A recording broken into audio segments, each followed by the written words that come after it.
Өзім үшін Тамен деген жаңа бренд аштым. Бұрын тек орамалды қыз-келіншектерге арналған бренд деп ойлаппын.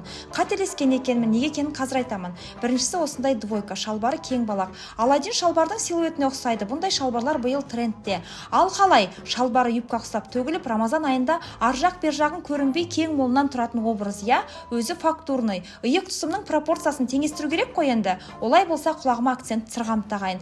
Так, бұл образды киіп ауызашарларға барсам болады екен. Басыма әдемі орамалдарымды тағып алып, я. Сосын Таменнен осындай жилет алдым. Сапалы барқыттан жилет кигім келді. Маң-маң басып кербес келіншек болып жүрмеймін бе?